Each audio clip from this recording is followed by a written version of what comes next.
राष्ट्रवादी अजितदादा गटाचे वरिष्ठ नेते आणि भंडारा जिल्हा बँकेचे अध्यक्ष सुनील फुंडे आपल्यासोबत आहे। सुनील भाऊ, काय सांगणार? पार्थ पवार यांच्यासोबत एक बैठक झाली, काय तयारी करायला तुम्हाला सांगितलं लोकसभेची? काही दिवसापूर्वी पार्थदादा पवार, सूरजजी चव्हाण आणि श्री आदिक साहेब आले होते। त्यांनी नागपूरला भंडारा गोंदिया जिल्ह्याचे जिल्हा अध्यक्ष आणि कार्यकारिणीची बैठक त्या ठिकाणी आयोजित केलेली होती। त्यात आम्ही त्यांना विनंती केली की भंडारा गोंदिया जिल्हा हा राष्ट्रवादीचा परंपरागत खासदारकीची लढाई आतापर्यंत आम्ही लढत आलो।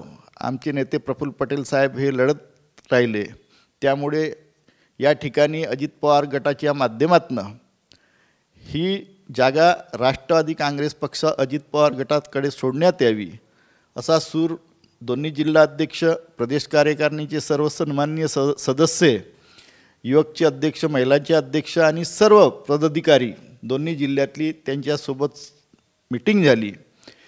त्यांनी या सूचना दिल्या की 31 जानेवारीपर्यंत त्या ठिकाणी गावनिहाय बूथ कमिटी झाल्या पाहिजे।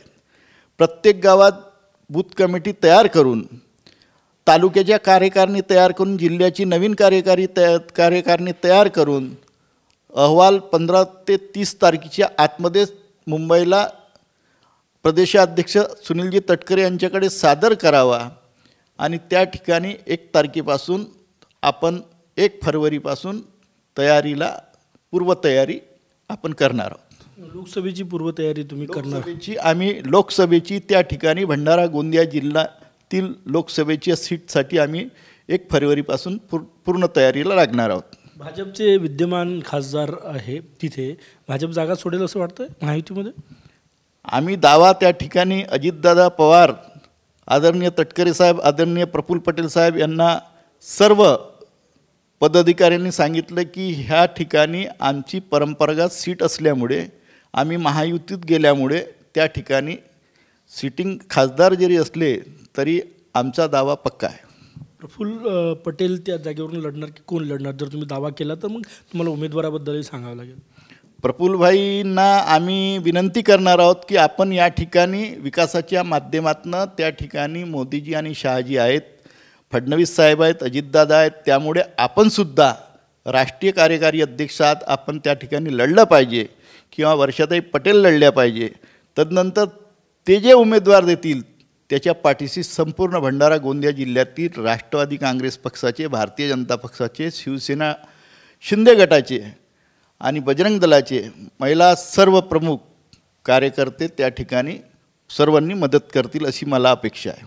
माझा शेवटचा प्रश्न, पार्थ पवार यांनी ज्या बैठका घेतल्या त्यामध्ये त्यांनी काही दिल्लीची टीमसुद्धा घेऊन आले होते, सर्वेसुद्धा केला जाणार आहे, कशा प्रकारचं ते काम असेल? या ठिकाणी त्यांनी त्यांच्या मनात जी कल्पना आहे ते मला खऱ्या अर्थानं पटली की बूथ कमिट्या तयार करताना कागदावर तयार न करता त्या ठिकाणी गावागावात जाऊन प्रत्यक्षदर्शी बूथ कमिट्या तयार करणं गरजेचं आहे।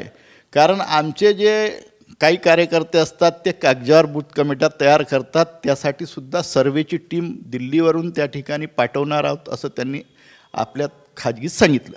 धन्यवाद। कॅमेरामॅन सचिन सायमसह गजानन उमाटे, TV9 मराठी, नागपूर।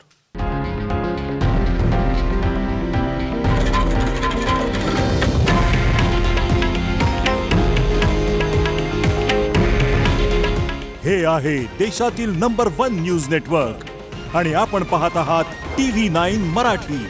काळजी तुमची, हित महाराष्ट्राचं।